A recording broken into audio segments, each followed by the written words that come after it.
починається не з кави та безцільного гортання стрічки новин, адже на цю команду з самого ранку чекає купа звернень громадян, які потребують допомоги. А допомагає людям Сергій Калінін, інженер-механік за освітою, який вимушено змінив рід діяльності. У нас была строительная фирма, мы занимались монтажом и продажей вентилируемых фасадов.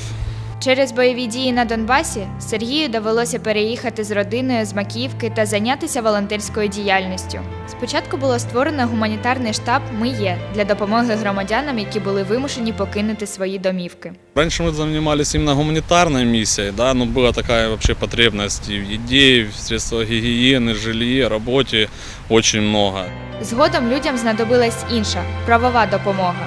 Тож Сергій долучився до всеукраїнського громадського об'єднання «Інститут Республіка». Они сталкиваются, что они не могут оформить свидетельство о смерти, о рождении. И школьники, которые закончили там, получили аттестат, они не могут здесь поступить в высшее учебное заведение. Ну, проблем очень много, и их надо локально решать.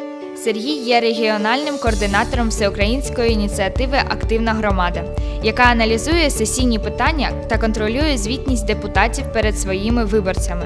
Мы с ними связываемся, в дальнейшем будем это все информировать людей, когда, где, как они звітуются. Раз в неделю мы проводим инфогодины, выходим на улицу и общаемся с гражданами.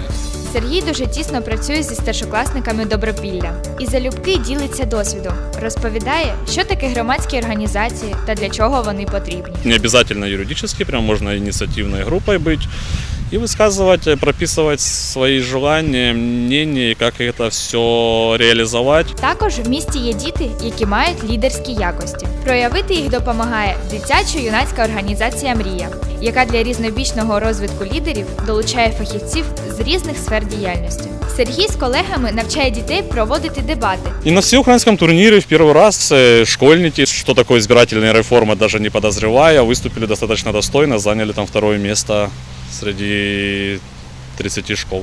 Сергій, як ніхто, розуміє, що діти – це наше майбутнє, і їм він бажає Высказывать свое мнение, быть активнее, искать единомышленников, набираться опыта и знаний.